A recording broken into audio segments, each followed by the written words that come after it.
Hi friends, இந்த வீடியோவில் நம்ம என்ன பார்க்க போகிறோம் அப்படின்னா உடைத்து ஊற்றிய முட்டை குழம்பு தான் பார்க்க போகிறோம்.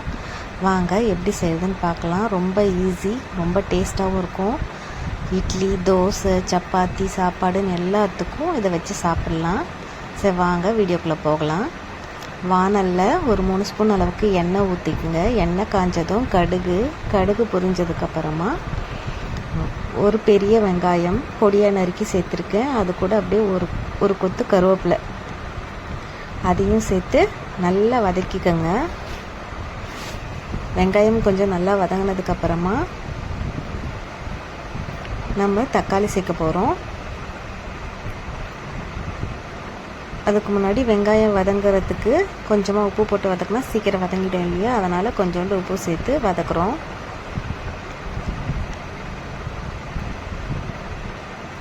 வெங்காயம் வதங்கினதுக்கப்புறமா நம்ம ஒரு தக்காளியை ஆட் பண்ணுறேன்.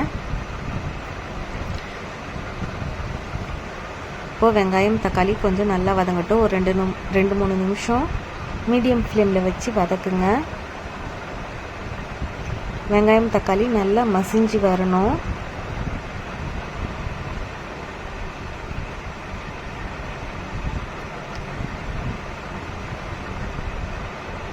வெங்காயம் தக்காளி வதங்கினதுக்கப்புறமா நான் 1 ஸ்பூன் அளவுக்கு இஞ்சி பூண்டு பேஸ்ட்டு சேர்க்குறேன். இஞ்சி பூண்டு பேஸ்ட்டோட பச்சை வாசனை போகணும், அந்த மாதிரி வதக்கி விடுங்க. ஒரு நிமிஷம் போல் நல்லா வதக்கி விட்டால் போதும்.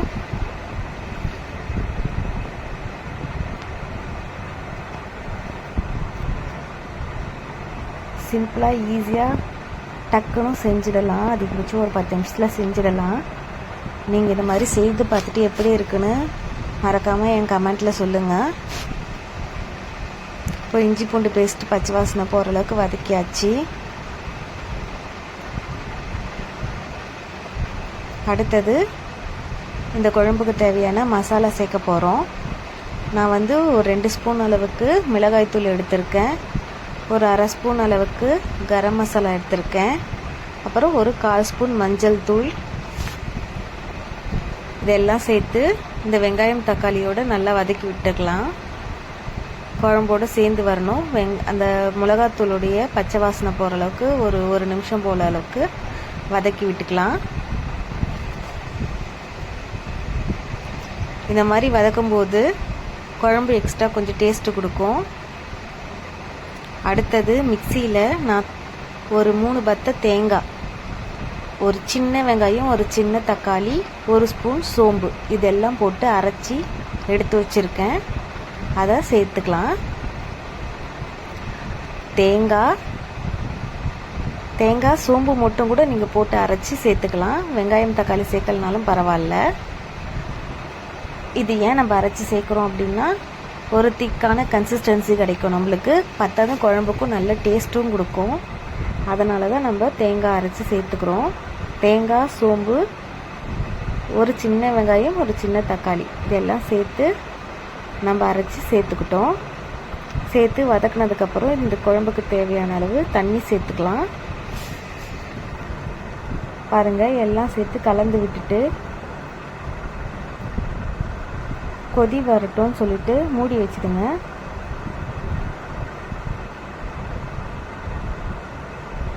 கலந்து விட்டு மூடி விடுங்க. உப்பு காரம்லாம் கரெக்டாக இருக்கான்னு செக் பண்ணிக்கோங்க.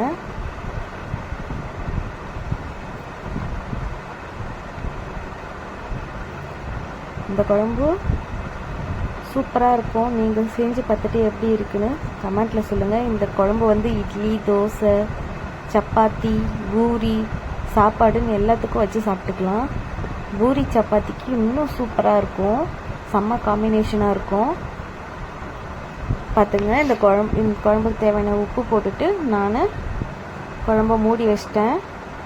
மூடி ஒரு 5 நிமிஷம் போல் கொதிக்கட்டும். இங்கே பாருங்கள், நல்லா கொதி வந்துடுச்சு.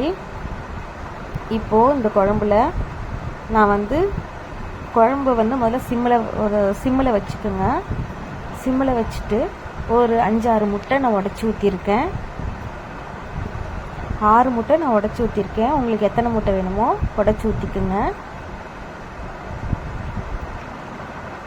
உடச்சி ஊற்றிட்டு கிளறக்கூடாது. கரண்டியை விட்டு கிளறினீங்கன்னா முட்டை வந்து கலந்து முட்டை தொக்கு மாதிரி ஆகிடும். ஸோ அதனால் கரண்டி விட்டு கிளறக்கூடாது.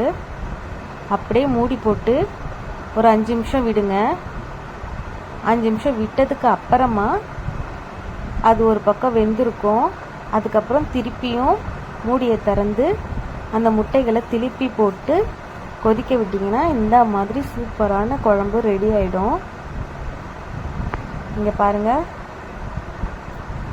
சூப்பரான சுவையான முட்டை குழம்பு, உடச்சி ஊற்றின முட்டை குழம்பு ரெடி ஆகிடுச்சு. நம்ம முட்டை முழுசாக போடுறத விட இந்த மாதிரி போட்டால் இன்னும் கொஞ்சம் டேஸ்ட்டு அதிகமாக இருக்கும். ஏன்னா முழு முட்டையில் வந்து அந்த காரம்லாம் ஏறாது இல்லையா. இதில் ஃபுல்லாக எல்லா காரம், ஸ்வீட், அந்த எல்லா மசாலாவும் இறங்கி சூப்பராக இருக்கும். பாருங்கள், முட்டை குழம்பு ரெடி ஆகிடுச்சு. இதை மாதிரி நீங்களும் செஞ்சு பார்த்துட்டு எப்படி இருந்துச்சுன்னு மறக்காமல் என் சேனலுக்கு கமெண்ட் பண்ணுங்கள். அப்படியே என் சேனலை சப்ஸ்கிரைப்